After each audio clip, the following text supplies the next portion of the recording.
नमस्कार दोस्तों, स्वागत है आपका वीके न्यूज़ में। दोस्तों, आफ्ताब ने जिस तरीके से श्रद्धा को मारा और उसके मारने के बाद में उसके शव के 35 टुकड़े किए, इस खबर के आने के बाद देश में कई इलाकों से इस तरह की खबरें आना अब आम हो गई हैं।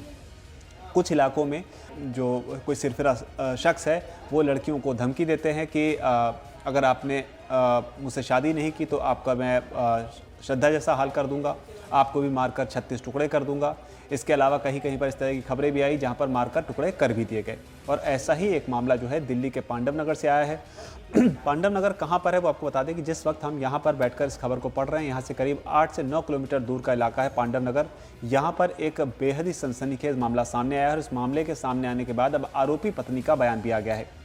आरोपी पत्नी ने क्या बताया है वो आपको बताएंगे, लेकिन उससे पहले आपको मामला बता देते हैं। दरअसल पांडव नगर इलाके में एक शख्स अंजन दास की हत्या कर दी गई।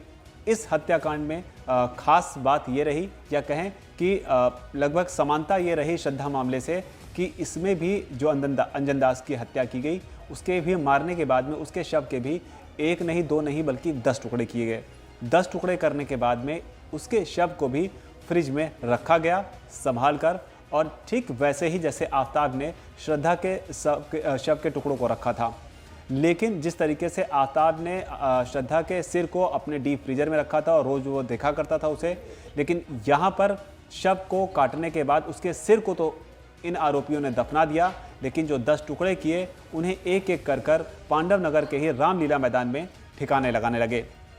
जिसके बाद इलाके में जब लोगों के हाथ मृत शख्स के जो शव के टुकड़े थे वो जब लगे पुलिस के हाथ और लोगों के हाथ, तब पता चला कि इस तरह का कोई हत्याकांड हुआ है। पुलिस ने अपनी जांच की। जांच करने के बाद पाया कि जो मृतक है अंजन दास, उसकी जो पत्नी है, पत्नी का नाम पूनम है, और जो बेटा है दीपक, ये दोनों जो हैं यही आरोपी हैं। और इन्होंने पुलिस के दबाव बनाने के बाद में अपना जुर्म जो है वो कबूल कर लिया है और इन्होंने बताया कि किस तरीके से उन्होंने इस हत्याकांड को अंजाम दिया है। हालांकि पुलिस की तरफ से जो बयान आया है उसमें पुलिस ने कहा है कि उसे शव के 6 टुकड़े मिल चुके हैं, 4 टुकड़ों की उसे अभी और तलाश है। लेकिन इस बीच जो पत्नी, यानी कि जो मृतक की पत्नी आरोपी है जिसका नाम पूनम है, उसका बयान सामने आया है और उसने बताया है कि आखिर उसने इस हत्याकांड को क्यों अंजाम दिया। हालांकि इससे पहले खबर ये थी कि मृतक के ऊपर अवैध संबंध के आरोप थे, लेकिन पत्नी ने अब ये कहा है कि इस हत्याकांड को लेकर कि जो चाकू मारा है अंजना दास को या फिर जो उसके पति को,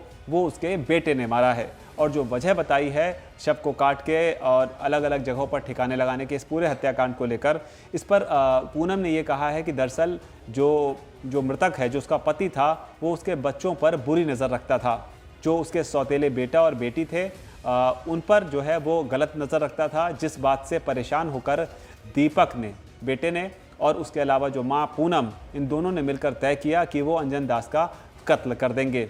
कत्ल करने के बाद में इन्होंने शव को ठिकाने लगाने के लिए उसके 10 टुकड़े कर उसे फ्रिज में रखा और एक एक करके वो शवों को ठिकाने लगाने लगे। तो फिलहाल ये एक बड़ी खबर है दिल्ली एनसीआर के इलाके से, जहां पर एक बार फिर आफ्ताब ने जिस तरीके से श्रद्धा के साथ हरकत की थी, जिस तरीके से श्रद्धा हत्याकांड को अंजाम दिया था, ठीक वैसा ही मामला एक और सामने आया है। एक के बाद एक इस तरह के आ रहे मामले एक बार फिर सवाल खड़े करते हैं कानून व्यवस्था को लेकर। लेकिन इस खबर के बाद इलाके में दहशत का माहौल है। सबको इस बात का डर है कि आखिर इस तरह से कोई इंसान इतना क्रूर कैसे हो सकता है, ख़ास तौर पर इस मामले में जहां पर रिश्ता जो है वो बेहद अहम है।